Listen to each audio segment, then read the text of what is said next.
Hoy tenemos un privilegio, porque en este espacio cultural, la Escuela de Filosofía en Nueva Acrópolis, hoy se viste de gala. Se viste de gala porque recibimos a una mujer muy querida para nosotros, que es María Dolores Fernández Fígares. Ella viene a presentar su libro de los primeros filósofos. Este es un tema que para nosotros, que somos una escuela de filosofía, pues es un tema muy cercano. Porque si bien esos primeros filósofos están un poco lejos en el tiempo, pero esa inquietud que los llevó a ellos a buscar respuestas, a tratar de que ese conocimiento que fueron descubriendo pudiesen ir aplicándolo a su vida y a la vida de sus contemporáneos y así hacer una sociedad mejor. Esa es una finalidad con la que nos sentimos muy identificados nosotros también como Escuela de Filosofía. Entonces, agradecemos mucho a María Dolores que haya tenido a bien el estar con nosotros. Ella viene de Granada, o sea que ha hecho un viaje largo. Y bueno, para decir algunas cosas sobre ella, pues ella es periodista, licenciada en Ciencias de la Información por la Universidad de Navarra. Es doctora en Antropología por la Universidad de Granada. Es columnista en el periódico Ideal de Granada. Ha trabajado en prensa escrita, en departamentos de comunicación de varias instituciones públicas y privadas. Es autora de muchos trabajos. Ha publicado trabajos de investigación sobre cine etnográfico, la imagen de Andalucía en el cine, globalización y medios de comunicación, metodología de análisis fílmico y estudios de género. Casi nada.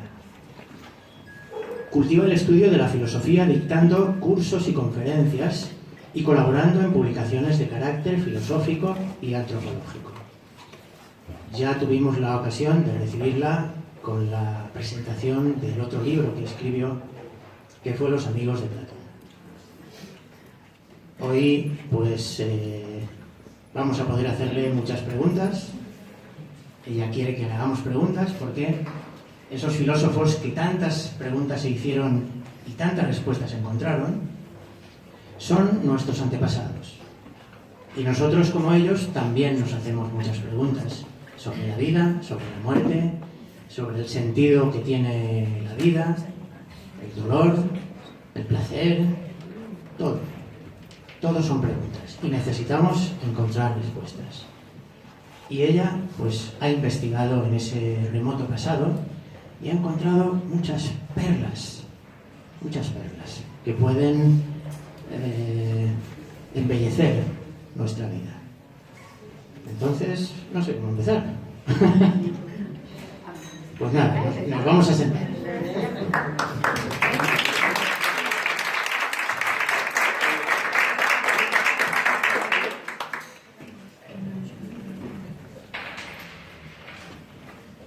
Pongamos que me ha preguntado José qué pretendía yo cuando escribí este libro. Entonces mi respuesta sería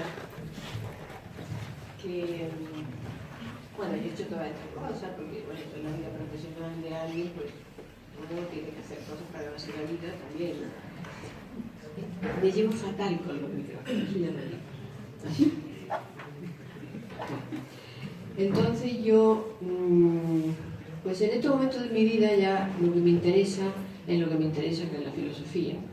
Y entonces pues me volqué para intentar encontrar algunas, como decía José, algunas respuestas, ¿no?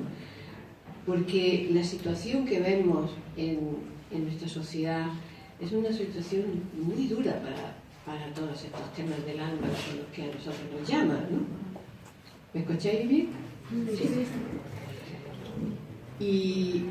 Y entonces empecé a tirar un poco del ovillo y me di cuenta de que se hablaba del desencantamiento del mundo.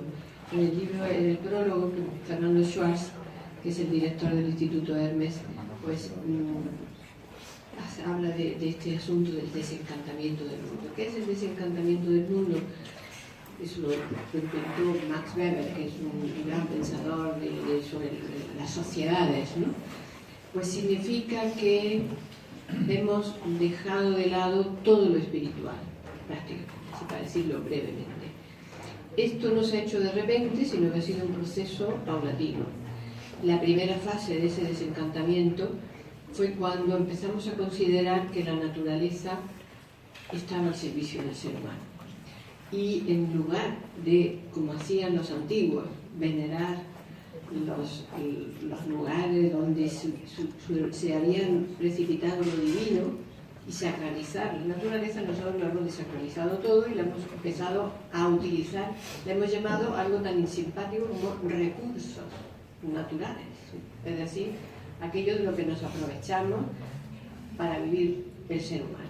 Ese sería el primer paso. El segundo paso es cuando se produce en la sociedad esta búsqueda del lucro a todo precio, ¿no? Es decir, esto lo primero que contamina es el arte, ¿no? Y ya Hegel habla de la desaparición del arte, de la muerte del arte, porque el arte era una forma de expresar el espíritu inicialmente. Cuando estudiamos las grandes civilizaciones, vamos a Egipto, vamos a Babilonia, vamos a donde sea, vemos cómo esas obras de arte reflejan conceptos, ideas, trascendencia, ¿no? El pensamiento de lo trascendente está ahí. Sin embargo, ahora mismo el arte es algo que está más dentro del mercado que otra cosa. Tiene un valor o un precio y se intercambia como cualquier mercancía. Y la sociedad no asume el valor espiritual del arte. Es como una especie de adorno. Es como lo que pasa con el mundo cultural, ¿no? Que hacen cuando vienen los políticos a quitar los gastos, los primeros que reducen son los de la cultura. Si estuviese tan metida en el pensamiento de los seres humanos, la importancia de las actividades de la cultura, no se atreverían.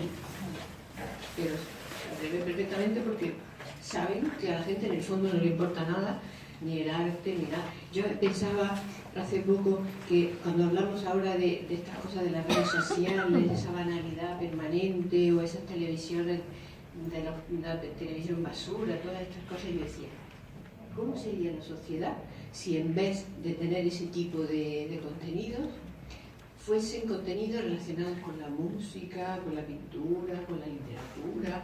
Es decir, de lo que se hablara en las redes sociales, se hablara de pintura, se hablara de elementos artísticos, la gente compartiera sus preciosas obras y la gente le dice, qué bonita está, pues me gusta menos el verde, el azul. Estaríamos hablando sobre esas obras elaboradas, ¿no? A veces hay que pensar cómo nos gustaría que fuera el mundo. Yo creo que ese mundo sería más bonito, ¿no? Correcto. Bueno, pues el tema ese de la muerte del arte. El siguiente paso también es lo que Nietzsche llama la muerte de Dios, que no ha sido bien comprendido esa palabra, esa expresión de Nietzsche. Es decir, barremos todo lo divino. Eso en la vida social se ve continuamente, ¿no? Se acabó, no hay. Además, si a alguien se le ocurre hablar de algo del espíritu, piensan que algo se esconde detrás de esa persona que habla del espíritu. Y queda como hasta, que se ha barrido tanto que queda hasta raro que alguien hable de cosas espirituales y bellas. Y dicen que se habla del esencialismo, esto es el esencialismo, o esto se critica, se le da, porque detrás de esa muerte hay un tremendo escepticismo radical. Es decir, no podemos creer nada, nada se puede saber. ¿Por qué preocupar? Y por último, la última fase del desencantamiento del mundo es que se muere el mito del progreso. Ahora ya estamos dándonos cuenta de que el mundo, tal como lo hemos conocido, el progreso permanente, eso se acabó. No va a ser así. ¿El progreso en qué está? En que los seres humanos progresan y viven mejor. Ya sabemos que los sistemas actuales no benefician más que a unos pocos. Es muy terrible, ¿eh? Pero ¿quiénes son los que pueden encontrar trabajo bien remunerados, bien como Dios manda? muy pocos sectores están en ese plano, porque estamos basados en un sistema de alta tecnología que arrebata las capacidades de realización de mucha gente. No está hecho a propósito, no está hecho con mala idea. Seguramente, bueno, pues es una dinámica que nadie le pone freno, que nadie la corrige, pero ahí está. Entonces, todas estas cosas son causas que producen lo que está pasando ahora, ¿no? Y lo que está pasando ahora también es que hay un gran ocultamiento de la verdad, de tal manera que nadie busca la verdad. Pero la verdad está ahí. No es que la verdad se ha escondido, sino que la verdad está oculta detrás de todas esas ruidos y todas estas, digamos, negaciones en las que vivimos. Por lo tanto, es bueno pensar también que, como estamos caminando hacia una edad oscura, como ya, bueno, que si no es oscura esta edad, no sé qué ya esperamos, porque haya coche, porque haya cosas, gente haciendo, que haya movimiento, ruido, no significa que no sea una edad oscura. Y resulta que hubo una edad oscura en el mundo clásico, que es un poco todavía en nuestro imaginario, es como el paradigma de los valores, ¿no? Y hubo un momento donde había una edad oscura, y esa edad oscura termina, esa edad oscura deja paso a un renacimiento, y en ese renacimiento, que es el mundo arcaico griego, es donde surge la filosofía. Y yo por eso pensaba que tenía que ir a esas raíces. Y he encontrado también mucha gente que piensa igual que yo, lo cual me alegra mucho. No solamente dentro de la metrópoli, sino también especialistas, gente que estudia estas cosas y que se dan cuenta de que, como decía un pensador, tenemos que aprender a pensar desde el principio. Y para aprender a pensar desde el principio tenemos que irnos a los inicios de la sabiduría, de la filosofía. Esa era mi intención. Y luego también, conjunto con esa intención estaba el hecho de que a mí me llama la atención, cuando hice lo de los amigos de Platón, pues era porque era el año platónico, se cumplían 2500 años que se dice pronto, ¿eh? Y sigue siendo el filósofo por excelencia Platón. Pues en ese año, como se hablaba mucho de Platón, pues me decidí hacerle un homenaje a Platón contando su legado, que por cierto mucha gente no lo conocía. Pero no digo gente no afín al mundo de la cultura y de la filosofía, sino gente de facultades de filosofía y letras que no conocían que había habido toda una tradición platónica. Y a mí, en esa búsqueda y en esa lectura del año platónico, pues, bueno, me propuse leer todos los diálogos, no lo cumplí, todavía de hecho no lo he terminado de leer todo, pero leí bastante. Y una de las cosas que Platón habla mucho, dice, la verdadera filosofía. Es decir, como si hubiese una filosofía de verdad y otra que no es tan verdadera, ¿no? Y claro, yo decía, hay que ver dónde está la fuente de esa verdadera filosofía. Y ahí me encontré que es una filosofía que da el pensamiento de la trascendencia y que es una filosofía que hace crecer el alma, que hace que se despierten las almas y que se eleve el espíritu. Eso es la conclusión después de hacer lo que es el filósofo. ¿Por qué? Pues porque, dice Platón también, que hay que familiarizarse con ciertas cosas, y entonces al familiarizarse con estas cosas llega un momento que dice que en el alma surge como una chispa, que es como la intuición de lo espiritual, que no es evidente para la gente, sino que hay que descubrirla. Entonces esta gente, que eran muy listos y que se dieron cuenta de que para reencantar, ellos también tenían que reencantar el mundo porque aquello se había perdido hasta la escritura. Ahora no se ha perdido la escritura, pero es como si se hubiera perdido, porque se ha perdido también la lectura. Bueno, entonces ellos se proponen explicar el origen de todo, es decir, explicar lo divino con términos que no fuesen meramente de mitos, ¿no? De historias, de figuras, de imágenes. Pensaban que eso no decía, no contaba la verdad, sino que la solapaba, la escondía de alguna manera, ¿no? Entonces se atreven a hablar la verdad desnuda. A veces no tienen más remedio que recurrir a ciertos símbolos, pero muy despojados ya de demasiadas historias, que sí, que son muy bonitas la mitología griega, pero acaba uno de historietas que para qué, ¿no? Y este se juntó con esto y lo otro. Son cosas como de historietas, se ve que hay algo ahí detrás que está oculto, ¿no? Entonces ellos dijeron, pues mira, vamos a contar lo que hay detrás sin tener que recurrir a esas imágenes. Y vamos a contar el origen de todo, preguntarse por el origen. Entonces pienso yo que ese verdaderamente es el método que tenemos que hacer, volver a preguntarnos sobre el origen de lo divino, sobre todo esto, por qué está, qué sentido tiene la vida, qué sentido tenemos nosotros mismos, y luego esas definiciones que nos han llegado de ellos sobre lo que era la filosofía, ¿no? Como el diálogo del alma consigo misma en torno al ser. Y que al estar al lado de esta gente, pues yo personalmente he comprobado que verdaderamente se produce esa especie de elevación. Es decir, uno ve las cosas como de otro lado, ¿no? Ya no las ve, como decía Rilke, a ras del suelo, sino que las ve uno como... Hay algo que se levanta en uno mismo. Yo quería contar eso, ¿no? Y yo, bueno, por eso era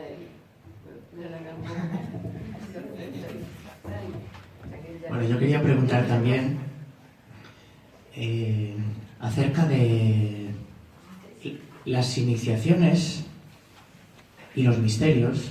Es algo de lo que hablas al principio, porque dices que estos filósofos, algunos, muchos de ellos, están vinculados a los misterios, a las iniciaciones.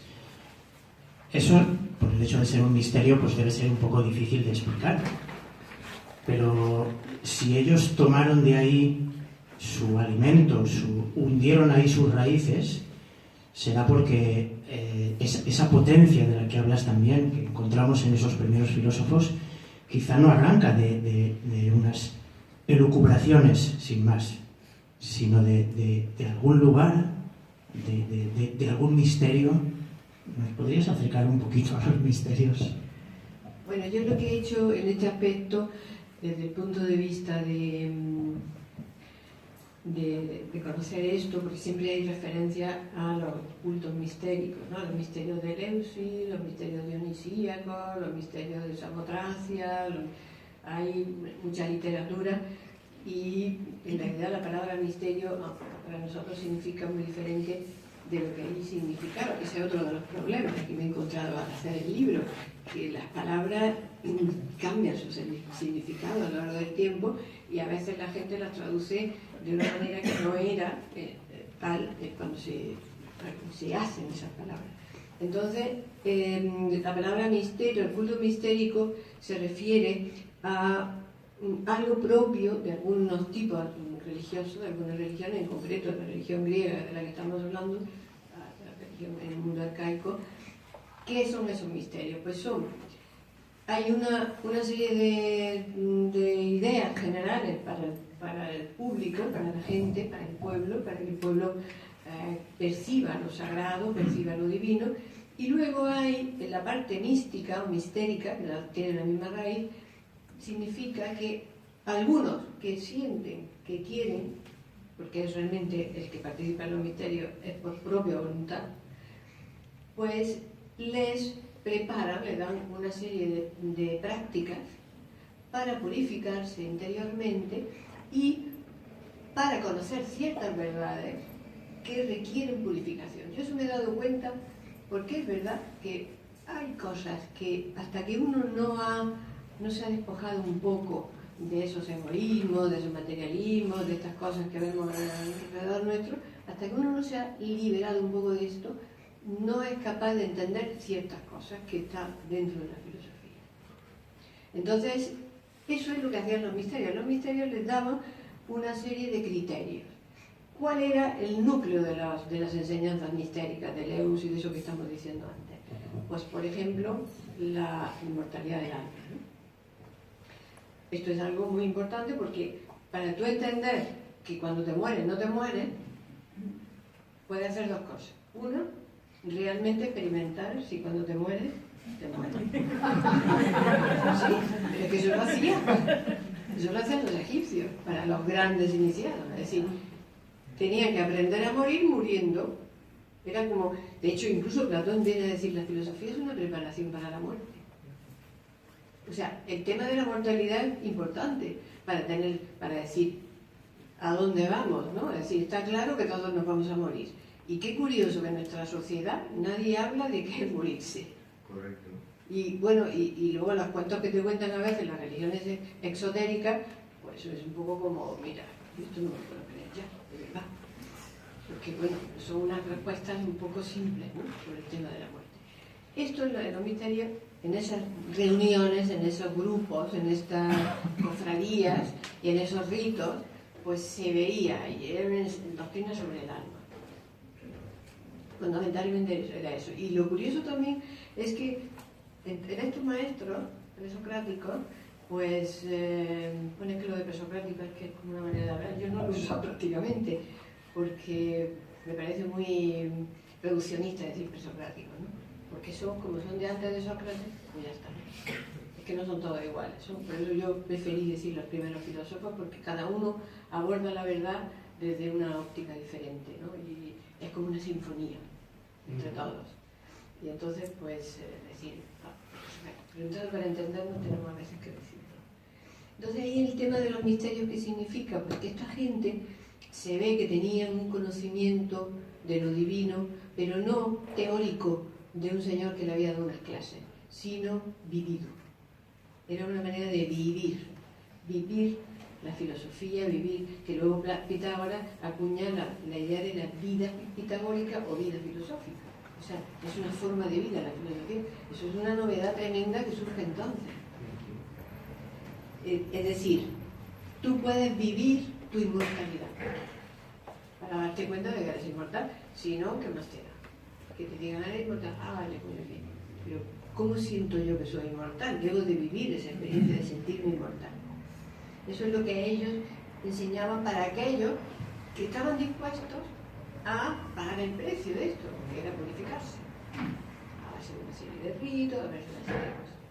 Entonces ahí lo que sí vemos, yo por lo menos he visto que este origen de la filosofía obedece a un plan civilizatorio, un plan de salir de la edad oscura, y está vinculado con muchas cosas. O sea, es complejísimo, no es un señor que se levanta una mañana en Mileto y dice, ¿de dónde venimos? ¿A dónde vamos? Ah, se me está ocurriendo una idea estupenda, que era tal, el agua. Eso era un poco de juego de niño. No era así. Allí hay un plan, y hay un plan importante que yo he querido relacionarlos todos. Las ciudades que se fundan, lo que le llaman la colonización griega, que claro, aquí tenemos otra vez el problema de las palabras, ¿no? ¿A qué llamamos colonización? Aquellos eran gente que se iban y fundaban ciudades, pero no 10, 20, cerca de 500 ciudades. En muy poco tiempo, como 200 años. Luego aparece la escritura. Hay una serie de fenómenos que se producen casi simultáneamente. La aparición de la escritura, la aparición de las leyes que gobernaban esas ciudades, la aparición de esos legisladores que son luego llamados sabios, los 7 sabios famosos. Todos esos fenómenos están relacionados, porque es que entre los 7 sabios están grandes maestros y los maestros de otros grandes maestros, en esa lista de 7 sabios.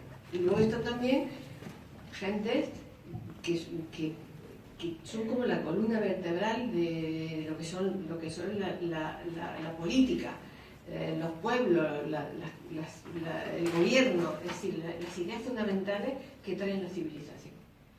Todo eso aparece en esa época. Y entonces, eso no puede ser casual. Para decir la respuesta, porque cuál sería la respuesta, se requerirían bastantes horas que no tenemos, pero no es casual, pero están relacionados entre sí, están en determinados lugares, precisamente entre Oriente y Occidente, a veces huyendo de Oriente, porque siempre tenían a los persas ahí que estaban a punto de invadirlo, de hecho así lo hicieron varias veces, pero al otro lado, al mismo tiempo, viajaban a Egipto, viajaban a Mesopotamia, viajaban al Lejano Oriente, porque tenían barcos y porque surgió de golpe una época de muchísima prosperidad, y es un renacimiento en toda regla y en todos los órdenes. Entonces, gente que estuvieron ahí, que construyeron ese renacimiento, tenemos que ver quiénes son, porque nosotros también necesitaremos promover el renacimiento. Me ha surgido una pregunta. Parece ser que estamos considerando sabios a estos primeros filósofos, o sea, sabios. Y parece ser que los que vinieron después, los que conocemos un poco más nosotros, parece ser que no alcanzaban la talla de aquellos primeros filósofos. Parece ser que hemos aprendido la filosofía al revés, ¿no? Lo que podemos recordar de Tales de Mileto, de Parménides, es como que fueran los precursores, los que, bueno, eran los niños de la filosofía. Y tuvo que llegar Sócrates, Platón, Aristóteles, para entonces sí tener filosofía. ¿Cómo? Es al revés la cosa, parece ser, ¿no? Sí, lamentablemente sí. Bueno, es que hay dos cosas. Por una parte está la racionalidad, es decir, estos grandes sabios y maestros nos enseñan a razonar. Yo creo que el rey de eso es propio Aristóteles. Aristóteles era verdaderamente un crack, diríamos ahora, y que decir de Platón, que Platón aprende la dialéctica de Parménides y de Zenón. Y el método dialéctico es el método de la pregunta, primero consigo mismo. Cuidado. Primero el diálogo empieza el alma consigo mismo. Por eso dice, es un diálogo que el alma hace consigo mismo en torno al ser, esa es la filosofía. Entonces no cabe duda que ellos establecen las reglas base del razonamiento, porque las explicaciones que dan son explicaciones racionales y además son sabios, porque ahí tiene un poco la cosa de qué significa sabio, que bueno, hay páginas y páginas, porque hay muchas versiones y muchas maneras de desarrollar qué significa sabio, pero para entonces, en ese mundo, el sabio era alguien que sabía de todo. Es decir, un sabio sabía de todo, era conocedor de muchas disciplinas distintas, tanto las más sublimes como las más concretas y prácticas, ¿no? Porque muchos de ellos fueron incluso ingenieros, ¿no? O establecieron las bases para, por ejemplo, la arquitectura o cosas tan importantes como esa. Entonces, esta habilidad para transformar el mundo estaría dentro de ese concepto de sabio, ¿no? Y bueno, por ahora. Esto me sugiere otra pregunta.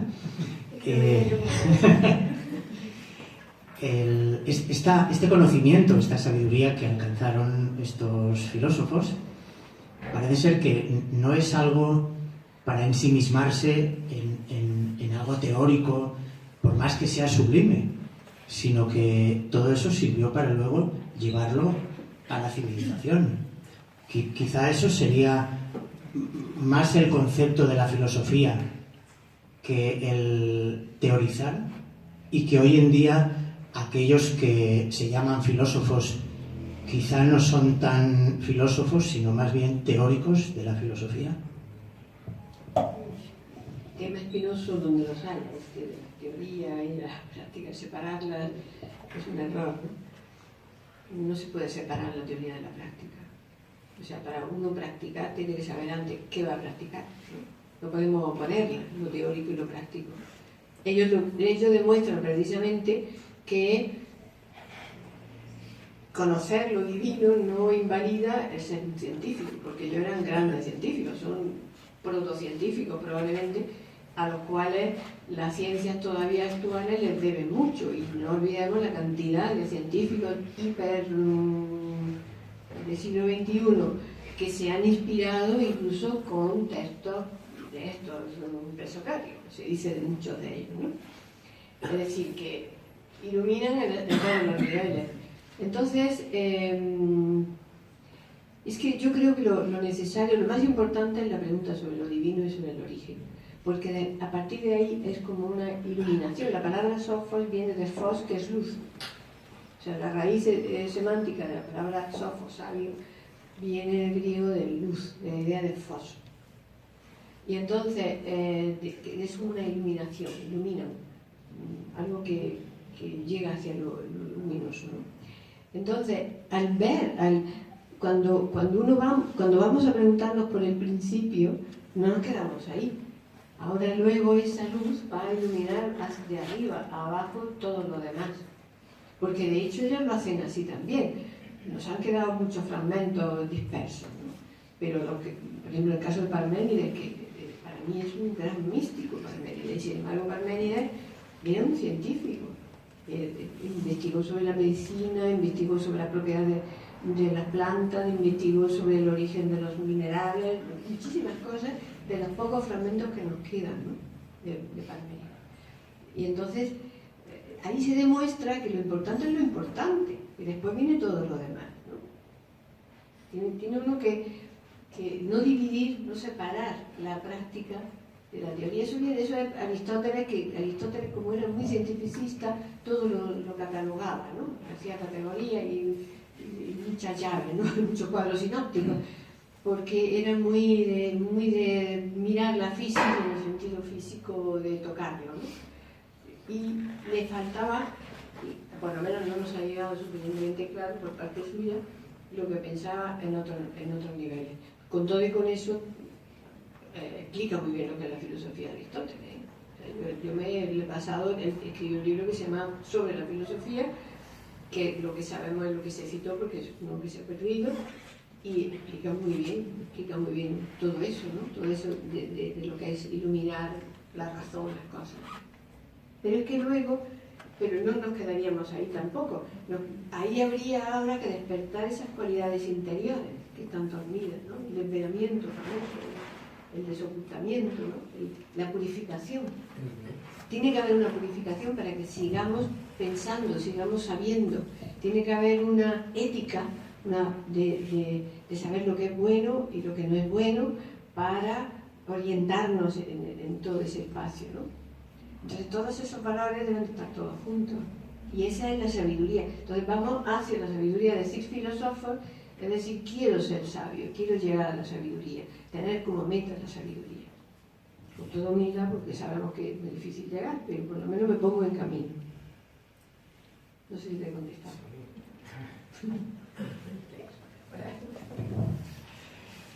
También mencionas en el libro que muchos de estos filósofos fueron a Egipto. Algo pasaba en Egipto, que iban allí y volvían más sabios, volvían cambiados. ¿Qué pasaba en Egipto? Sí, eso es muy interesante. Lo de Egipto a mí me apasiona, me pongo de pie por veneración hacia Egipto. En Egipto había otro renacimiento. Es que eso es lo interesante. En Egipto había un renacimiento, porque ellos habían tenido un periodo oscuro, porque habían sido nada menos que conquistados e invadidos por los asirios. Y claro, los asirios que llegaron a Egipto no eran los asirios que estaban en Babilonia, eran guerreros que pasaban todo. Y entonces hizo falta volver, como siempre se pasa con los renacimientos, volver a la fuente, volver a esos inicios. Y efectivamente hay una relación muy buena desde muchísimo tiempo antes, justamente porque los griegos, muchas ciudades griegas que tenían buenos ejércitos, ayudaron a los egipcios a echar a los asirios. Esto es muy interesante. Y ahí se fundaron colonias griegas, se fundaron en Egipto, de muy al principio. Alejandría la fundó Alejandro Magno, había allí una pequeña cosita, pero había, por ejemplo, Naucratis, que estaba en pleno delta, y era muy importante como colonia griega. Esa ciudad se la dio, eso lo explico yo también en el libro, se la dio el faraón, que ahora mismo no me acuerdo si era Mose II, creo que era Mose, se la da a los saméticos, y se la dio, le dio terreno para los guerreros griegos que quisieran quedarse allá, al estilo de Itálica, ¿no? Que fue para los militares de la legionaria que se retiraban, una cosa así, ¿no? Eso se hizo mucho en el mundo antiguo. Entonces allí se estableció originariamente esa colonia. Entonces ahí se produjo, que se llama el Renacimiento Saíta. A ver, en la historia de Egipto dice la baja época, claro, porque claro, el esplendor de Egipto es en el imperio antiguo, ¿no? 3000 y pico antes de Cristo era el más Egipto de todos. Luego vivieron de la renta el resto de la historia. Vivieron y se pasaron la vida los egipcios haciendo renacimiento, es decir, volviendo a los orígenes. Luego ya nos dieron la clave de lo que había que hacer. Y entonces, ese renacimiento saíta, que ya, aunque lo vemos como muy despectivamente, pues trajo muchas cosas muy buenas porque releyeron sus textos, investigaron otra vez, dotaron los templos para que siguieran investigando. Yo hablo también ahí de la facultad de medicina que crearon, donde iba a estudiar toda la gente que quería estudiar medicina. O sea, fue muy corto porque luego vinieron los persas y los persas tampoco se andaban con mucho miramiento. Los persas empezaron a pensar en Egipto y trigo. Ya está. En Egipto es como los colonizadores que fueron a África. Aquí hay diamantes, aquí hay café, pero no pensaban en los que estaban allí, ¿no? Y los persas fueron también bastante protectores porque no eran eclécticos, ¿no? Ellos imponían bastante sus normas, ¿no? Luego tuvo que venir Alejandro, pero cuando llega Alejandro hay un renacimiento otra vez en Egipto, pero ese es más tardío ya.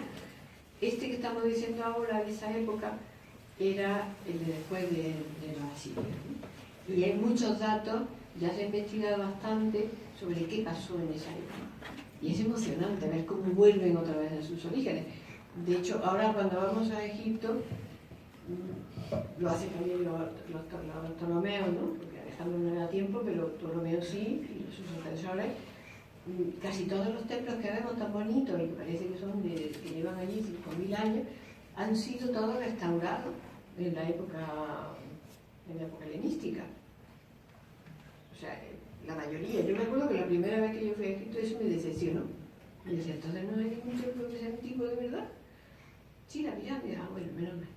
Pero así ibas a Edfu y todo había sido restaurado, pero ¿cómo lo restauraban? Como llegaban ellos diciendo griego, convertían aquello en el Partenón. No, buscaban el canon de Imhotep y aplicaban el canon de Imhotep y hacían las cosas según le habían hecho Imhotep en el Imperio Antiguo. O sea, es por eso Egipto estaba ahí como muy efervescente y muy cercano al mundo griego. Eso explica muchas cosas. Por ejemplo, una cosa que hace, ya no me acuerdo si era Samético o Amos, uno de estos de la dinastía saíta, le financió una de las infinitas reformas del oráculo de Delfos, porque sabemos que el oráculo de Delfos estaba en un sitio, sigue estando, bueno, el resto, en un sitio de mucha actividad sísmica, entonces aquello se caía cada 2 por 3.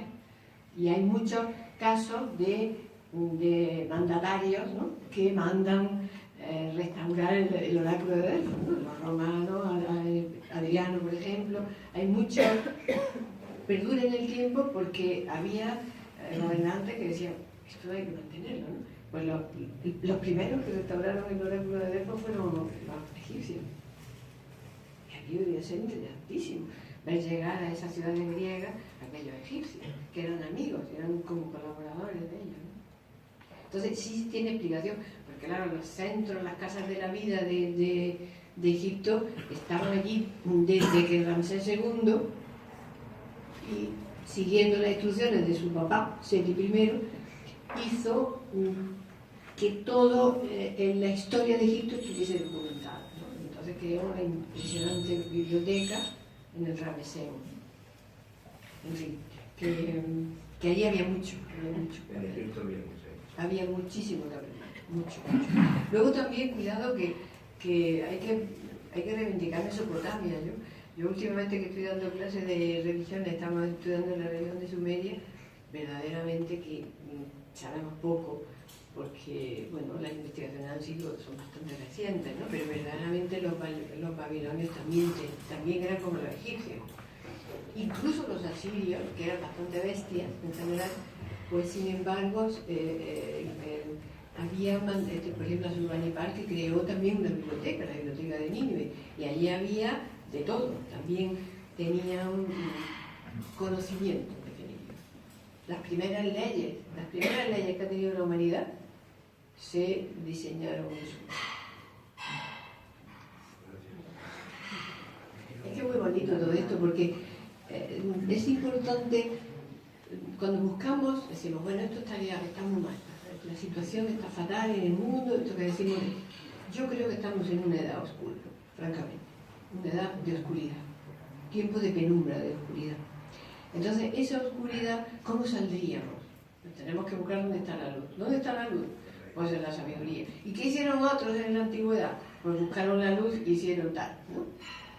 Por ejemplo, cuando hablamos del propio renacimiento europeo, que fue muy parcial y fue un poco, no sé, lo tenemos, como se dice, sobrevalorado, ¿no? El renacimiento, pues nos encanta la parte artística, ¿no? Que fue como ellos optaron por el arte, porque allí lo que les llegaba a Ficino y compañía eran artistas, la mayoría, eran poetas, eran pintores, ¿no? Entonces hacen una revolución, un renacimiento, basándose en un arte. Ese arte que ya se ha muerto, que lo tenemos matado ya nosotros, ¿no? Es interesante pensar eso. Y también se basan en la filosofía, es importantísima la filosofía para ese renacimiento, que fue muy parcial, que no llegaron a la política. Eso fue una pena, porque al lado de esa obra maravillosa, pues había unos políticos corruptos, totalmente. Pero bueno, por lo menos miraron cómo lo hicieron los griegos y quisieron imitarlo, ¿no? Y lo hicieron también en ciudades, o sea que también el modelo lo copiaron de alguna manera. Entonces yo creo que tenemos que hacer eso, inspirarnos. Como aquí no hay nada nuevo bajo el sol, que ya lo dijo el Coelet, ¿no? Pues, ¿cómo lo hicieron otros que potenciaron los renacimientos? Y bueno, imitarlo. ¿Qué te parece si nos acercamos a uno de los filósofos? Bueno, muchos, pero yo tengo aquí subrayados algunos para... Aquí tenemos a uno que seguramente, bueno, yo no lo conocía, a lo mejor el público lo conoce. Epiménides de Creta, allá por el siglo VII a.C. Leo un pequeño fragmento que dice, habla de una gruta donde parece ser que Epiménides en pleno día va a la gruta de Zeus Dictaios y permanece allí soñando durante numerosos años. Conversa con los dioses y habla con Aleteia y Dike. En dicha cueva, Minos consultaba a Zeus y Pitágoras se internó una vez. Recordemos que en el mundo minoico, las grutas eran lugares sagrados donde los seres humanos tomaban contacto con poderes misteriosos y salían transformados por la sabiduría recordada en el interior del antro. Esto nos deja perplejos. Sobre todo Epiménides. Sí, es que era así. Es decir, es que esos son los fragmentos que quedaban del mundo minoico, en el caso de Creta, que fue una civilización muy antigua, pero que también cayó.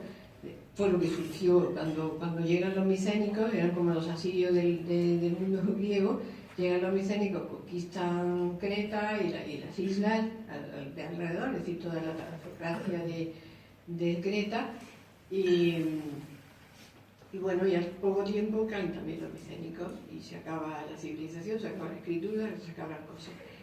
Pero había elementos rituales, religiosos, de ese mundo muy antiguo, que habían permanecido, y como Creta era una isla que no estaba un poco como más a salvo de ciertas cosas, se habían mantenido mucho en Creta, ¿no?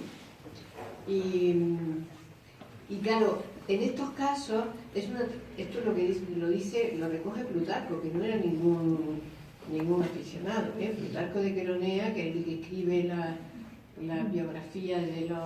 ¿cómo se llama el libro? las vidas paralelas, tiene la de Solón, que yo me baso en ella porque es que Plutarco era un gran erudito y además él tenía fuentes directas que no se habían quemado. Es que hubo muchas quemas de bibliotecas clásicas en los primeros siglos del cristianismo, solo porque eran clásicas, del mundo clásico. Pues ya teníamos la Biblia, ¿para qué queremos libros? Y se quemaron, y se quemaron, y se quemaron, y se quemaron. Y eso es real, eso es verdad. Bueno, pues entonces, sin embargo, en la época de Plutarco esto todavía no había pasado, y Plutarco tenía fuentes directas que sí, a lo mejor podía hablar de eso. De hecho, él habla y dice no sé quién, con unos nombres que no sabemos ni quiénes son, pero que él sí había consultado esos textos, ¿no? Entonces estos individuos, estos rituales, pues tendrían algo cuando todavía en este mundo arcaico había esos personajes como Epiménides, que no era el único. Yo cojo varios y otros que había más, para no dedicarme solo a eso, que es lo que le llaman Colli, que le llaman los adivinos, y le llaman los estudiosos. Lo ha escrito de Colli, se ha escrito también de Etienne, es decir, hay autores que los han investigado y llaman los maestros de la verdad. Es decir, son videntes, son como sacerdotes, como una especie de pontífices entre las cosas divinas y las cosas humanas, una cosa así. Y entonces, con la época ya de Epiménides, estos rituales de la época minoico-micénica, que quedaban ahí residuales, ¿no? Pues toman contacto con lo que quedaba de aquello, porque estaba el tema de los dáctilos, ¿no? Y quedaban ciertas prácticas religiosas que quedaban ahí en grupos pequeños, reducidos, que estaban en el mundo oscuro, que ya no sabían ni leer, pero transmitían las tradiciones, ¿no? Y por ejemplo, Pitágoras pues va allí también, ¿no? Porque había ido Minos, porque había ido Epiménides. Entonces Epiménides iba porque había estado Zeus allí. Era el sitio sagrado por antonomasia, donde había unos rituales importantísimos, ¿no? Y había esa tradición, que lo explica Peter Kirchner muy bien, como que eran como lugares donde se comunicaban con el inframundo, esas cuevas sagradas, ¿no? Porque era como que había una posibilidad de comunicación, te metías en un mundo profundo, en el Hades, ¿no? El mundo más allá de la vida de todos los días, en un lugar oscuro, y entonces a través de una serie también de tomarse ciertas sustancias que inducían el sueño profundo, pues tomaban contacto es como si, diría yo, con su inconsciente, ¿no? Tomaban contacto con su inconsciente, es decir, con quiénes eran ellos o quiénes habían sido ellos. Era como recordar en su interior quiénes eran y qué tenían que hacer en ese momento, ¿no? Entonces, eso, por ejemplo, decían que Minos le consultaba, luego estaban también los oráculos, ¿no? Entonces ellos buscaban esa sabiduría, ese encuentro con ellos mismos. Entonces eso es como una especie de una iniciación, ¿no? Iniciación en el fondo es saber quién soy, ¿no? Claro, a mí me impresionó mucho Epiménides también porque, bueno, yo respeto muchísimo a Solón. Para mí Solón ya podrían los políticos nuestros leer las cosas que decía Solón, porque fantástico, ¿no? O sea, la reforma jurídica que hizo Solón en Atenas fue darle la vuelta a las leyes, ¿no? Era un hombre magnífico. Y entonces Epiménides era el consejero de Solón, y le dice Plutarco que es, ¿no? O sea, ¿cómo sería Epiménides y Solón, que para todos es prototipo de sabio, uno de los 7 sabios, pues tiene de consejero a este señor? ¿Cómo sería, no? Para que él, cuando tenían una necesidad, lo llamaban. Que a mí eso es una figura, por ejemplo, que me da mucha melancolía que no exista ahora, ¿no? Porque a lo largo de la historia ha habido personalidades, grandes gobernantes, ¿no? Que han hecho pues, de todo. Entonces me encanta ver quiénes eran sus consejeros, todos. Vamos, casi todos los buenos, los malos no. Porque los malos lo que hacían era echar a todos los consejeros y a todos los filósofos, pero los que hacen cosas que construyen, ¿no? Los que construyen, todos, pero bueno, no he hecho toda la lista, pero yo me voy encontrando que todos tenían esos consejeros, ¿no? Que les preguntaban y les decían, bueno, ¿qué puedo hacer con esto? Entonces escuchaban lo que les decían esos consejeros. Y los consejeros, pues bueno, a veces se jugaban un poco porque tenían que decir la verdad. Para eso los querían de consejeros, ¿no? Que le pasa a Trajano cuando elige a uno de sus consejeros y pero por ejemplo a mí uno de mis favoritos es Alcuino de York. Alcuino de York es un monje, es un filósofo medieval, un Platón. Eso en historia de la filosofía medieval, por favor, porque es nuestra asignatura de nuestra escuela de filosofía, disfrutar a Alcuino porque es maravilloso. Y era el consejero de Carlomagno. Y Alcuino, Carlomagno, de todos es sabido que no sabía escribir, porque es que nadie sabía, si era el hijo del rey y no sabía escribir, nadie sabía escribir, más que algún monje que estaba allí en un monasterio. Y entonces Alcuino diseña la famosa esa escritura gótica que nos gusta tanto, y genera con Carlomagno nada menos que lo que se llama el Renacimiento carolingio, que es otro florecimiento en la Edad Media, ¿no? Y entonces Alcuino era un hombre súper humilde y lo llamaba Carlomagno, claro, lo llamaría primero que llegara el mensajero donde estaba Alcuino, porque él vivía en Inglaterra, y lo llamaba. Y ahora que volviera Alcuino, pero es que él se subía en su caballo y cabalgaba, cruzaba el canal y iba donde estaba Carlomagno cuando le llamaba.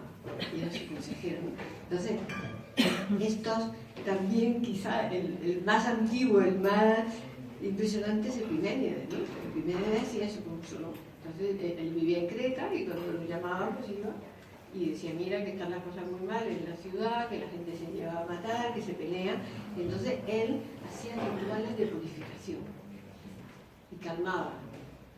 ¿Cómo sería? Imaginaos que viniera, bueno, voy a hacer. Por favor. Que venga Epimenides a Cataluña, por favor. Está muy mal.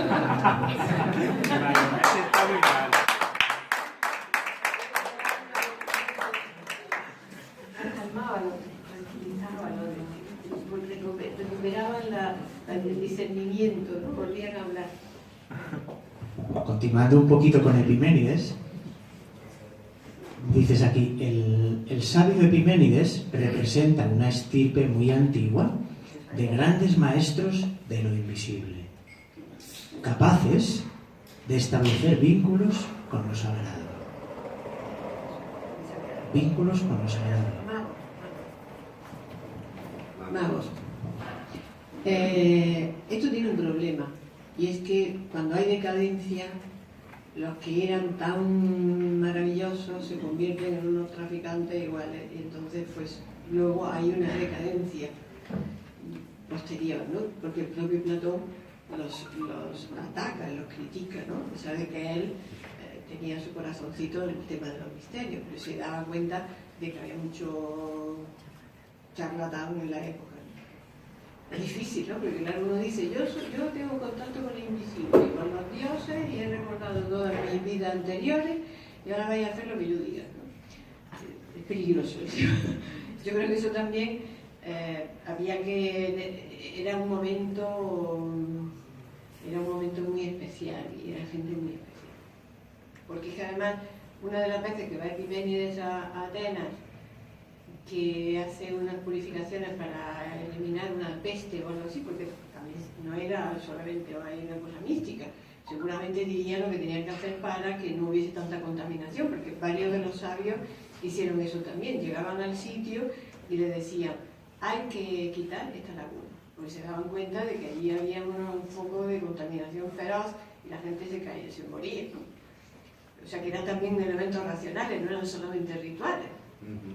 Es muy probable que ellos dijeran, pues ahora os vais a que se lave todo lo que fuera, que hagan normas de convivencia también.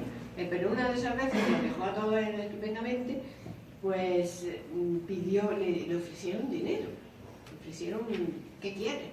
Pidiendo lo que quiere. Y entonces él solamente pidió una rama del olivo consagrado a Atenea.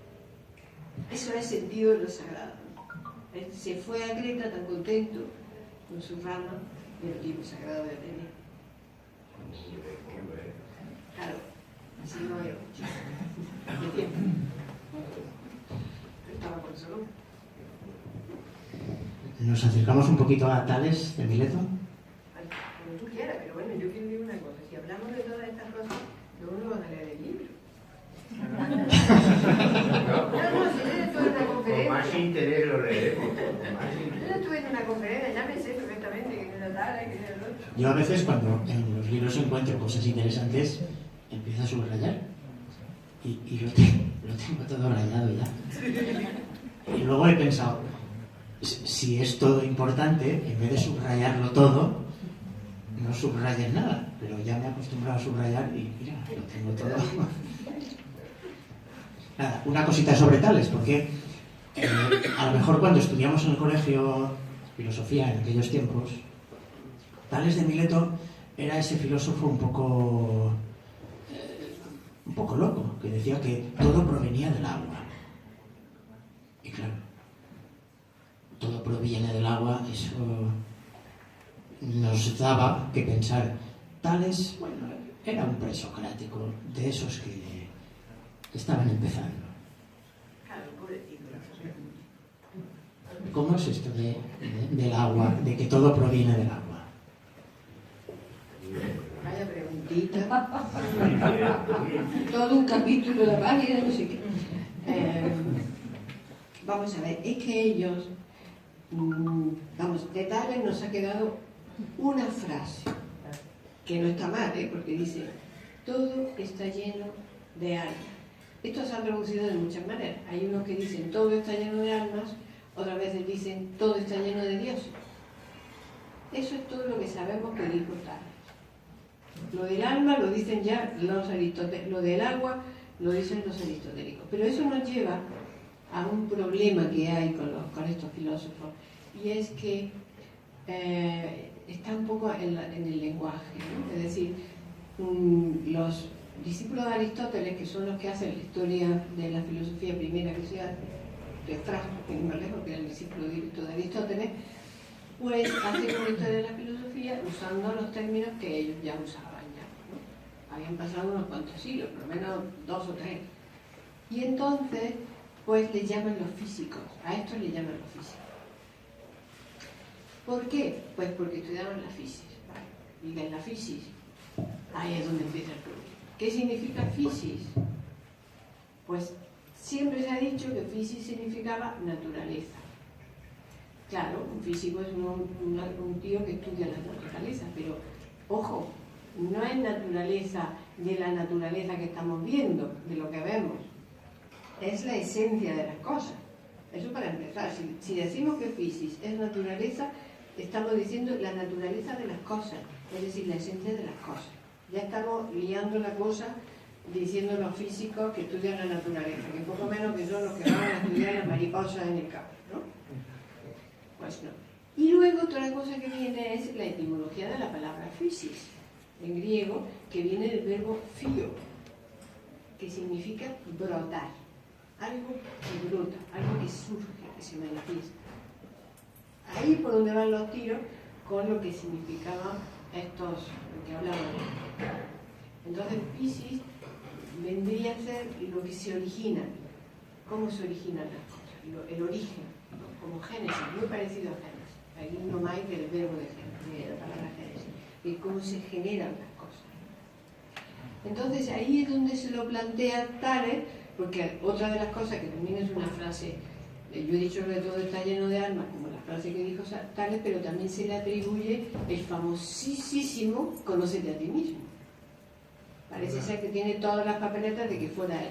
Si no fue él, fueron algunos de aquellos sabios, porque ahí Platón incluso cuenta una historia de que se reúnen a ver quién de nosotros va a decir una frase que se suma no sé qué, no sé cuánta. Entonces al final pues la dice Tales. Entonces, bueno, eso de conócete a ti mismo también se le atribuye a Tales. Y entonces Tales es el primero que sepamos que se plantea esto del fío, ¿no? ¿Cómo surge? Es decir, ¿qué aparece? Pero la palabra agua era una palabra ya tradicional en los poemas homéricos, y los poemas de Hesíodo. Es decir, las dos grandes fuentes para conocer el cosmos, el mundo, eran la Teogonía de Hesíodo y la epopeya de Homero, que es lo que había, lo que quedaba de ese mundo arcaico. Hay otros muchos que compusieron otras cosas, pero lo que quedaba era eso. Y entonces, todo lo que dice, pues que lo que empezó todo era el océano. Entonces, en vez de decir el océano, ¿no? el océano, pues entonces se habla de ese agua. Pero ahí vamos a Egipto, porque sabemos que estuvo en Egipto. Y en Egipto, lo primerísimo de todo, es también el océano del Nun. Es decir, es la sustancia primordial indiferenciada que toma la forma de agua. ¿Por qué la forma de agua? Pues porque el mar, nosotros tenemos el mar muy cerca, y una de las cosas más bonitas de lo que tiene el mar es que no sabe dónde termina. No tiene límites. Tiene límites, pero nosotros no los podemos percibir. Y así es el universo. El universo tiene límites, pero para nosotros es ilimitado. De una manera estupenda. Ay, qué bonito. Es una manera de mostrar ese origen divino de todo, algo inmensamente ilimitado que no tiene fin, casi infinito, ¿no? Y eso ya lo habían dicho los egipcios con el Nun. Para mí la idea del Nun explica muchas cosas en las teogonías egipcias, ¿no? Todos hablan de esa, que además lo marcaban luego en los templos, en los alrededores del templo de Dendera, en el Alto Egipto, se ve que tiene la muralla, tiene forma como de... es como que no es cuadrada ni nada de eso, lo cuadrado viene dentro, pero porque quieren simular con eso ese Nun, ¿no? De ese mundo indiferenciado surge el templo, que es un cosmos, es un mundo ordenado. Muy bien.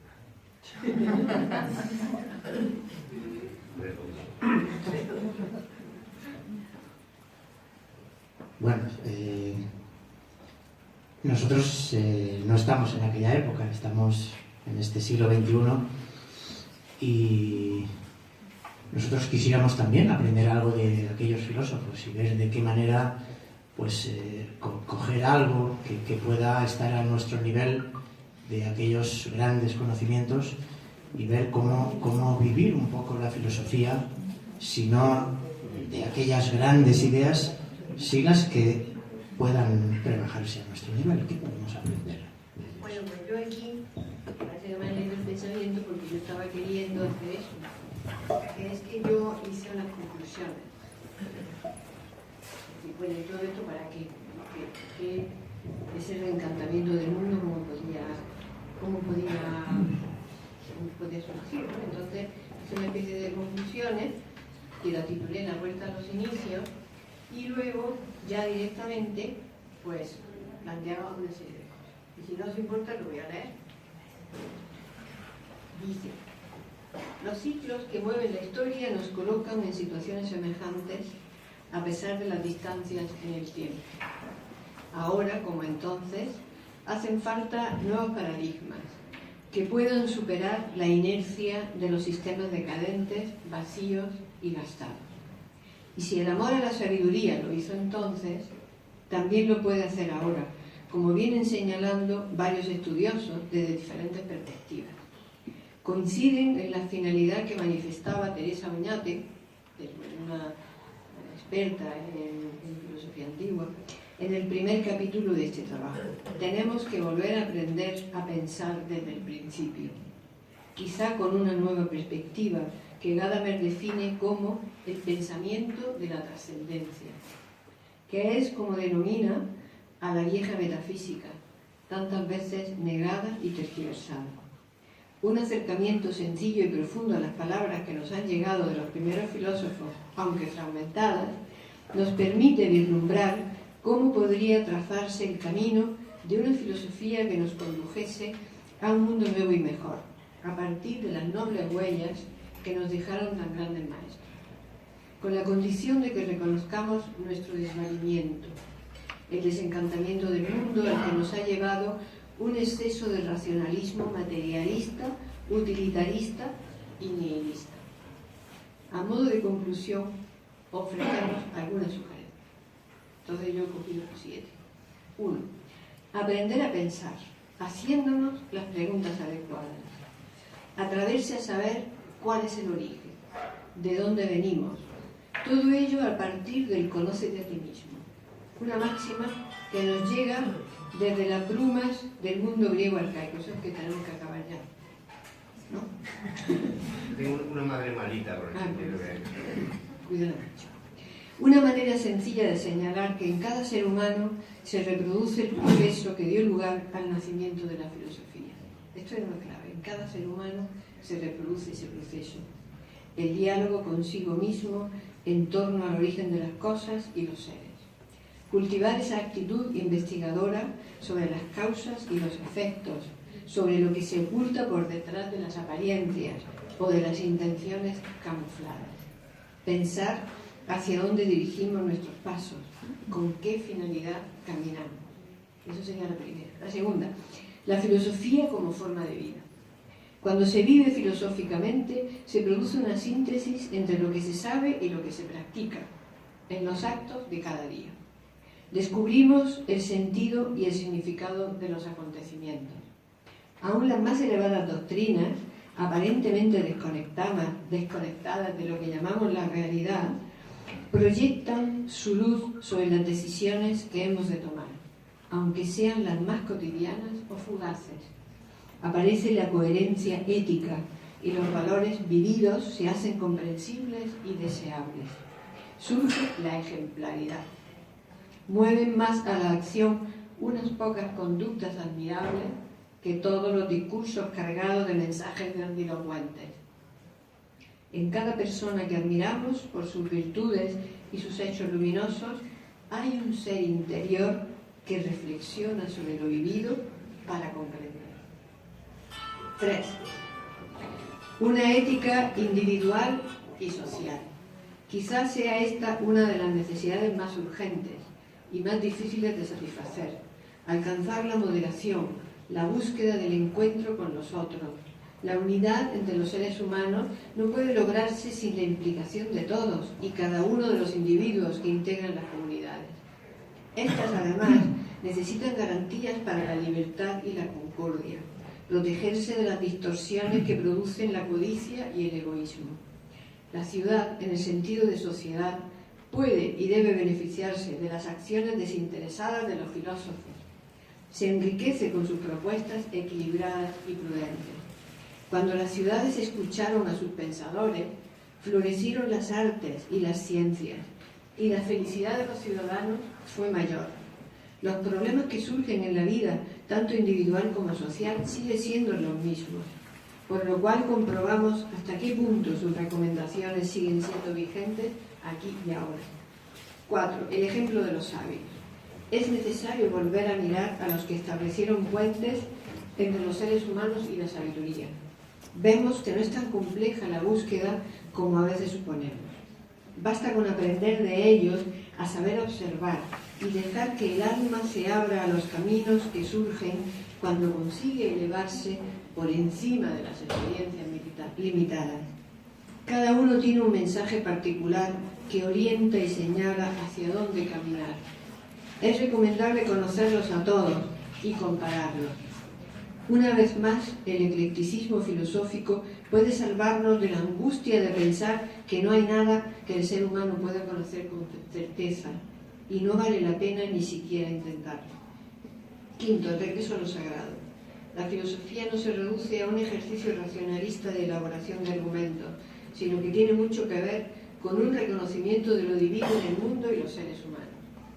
Es necesario atreverse a asumir las consecuencias de esta realidad espiritual esencial, el punto decisivo para poder comprender el esfuerzo de los primeros filósofos por explicar de manera comprensible la marcha de los seres humanos hacia la trascendencia, más allá de la transitoriedad de la vida y más allá de la muerte. 6. Superar las oposiciones entre intuición y razón, entre mito y logos. Son caminos complementarios, no contradictorios, para la búsqueda de la sabiduría, que es la meta de la realización humana, el ideal de evolución al cual tendemos. Hay cualidades en los seres humanos que permanecen latentes, virtudes por desarrollar que nos harían más felices y plenos. Ya nos advirtió Platón que en medio del diálogo con uno mismo, en torno al bien, lo bello, lo justo, lo verdadero, es decir, a lo trascendente, surge en nuestro interior una chispa de intuición que ilumina nuestra alma.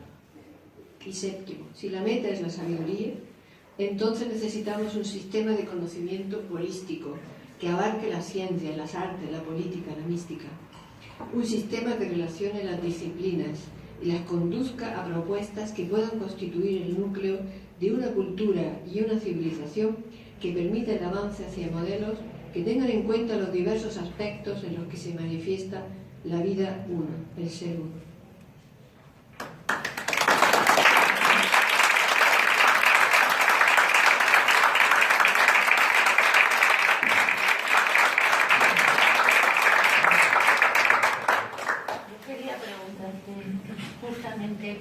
Ya casi me has respondido con esas 7 puntualizaciones. Si el lugar creo que es el que dice que este milenio será sagrado, religioso, espiritual o no será. Entonces, has hablado antes de el plan civilizatorio que tuvieron los antiguos. También hay un plan descivilizatorio, que es el que estamos sufriendo. Y yo estaba pensando, ¿cómo le pregunto cómo combatir ese plan de el lado oscuro de esta vida, de esta civilización? Y tú has dado los 7 puntos. Así que muchas gracias, porque me has contestado. Está claro, espiritual, más espiritualidad, más ética, más filosofía, pero activa. Unirnos, yo que por eso digo que es muy difícil, porque eso lo tenemos que hacer todo. Cuando haya otra que ya están en otra historia, ya no funciona, ¿no? Tenemos que ser individuos libres, pero uno y otro y otro. Esa es por eso es tan difícil, ¿no? Pero no hay que, como ellos lo consiguieron, nosotros podemos conseguirlo también. Cada uno Cada uno en su Yo intento hacer la vida más bella con la poesía. Muy bien. Y con... Hay que, cada uno, por eso digo que cada uno tiene que encontrar su propio camino. Camino de búsqueda, camino de realización. Conocerse a sí mismo y descubrirles eso.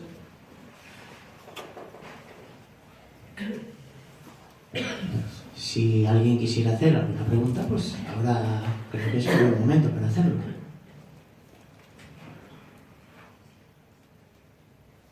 Si no, luego en privado.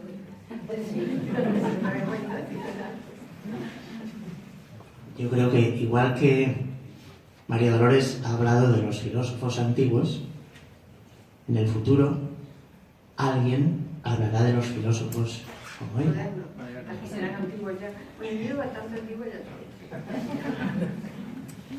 Pues bueno, si os parece, María Dolores estaría encantada de firmar los libros que hayáis comprado y poneros algunas palabras cariñosas.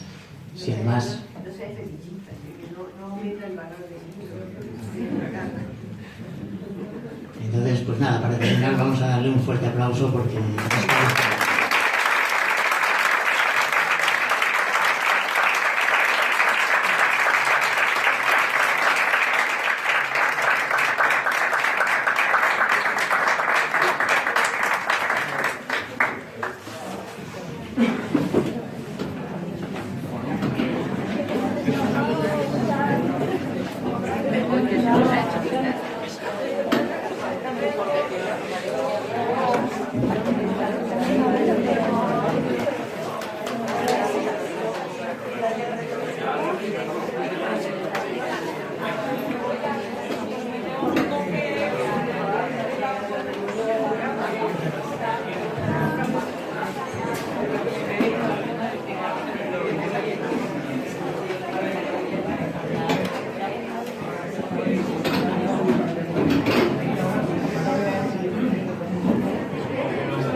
Ya lo tengo.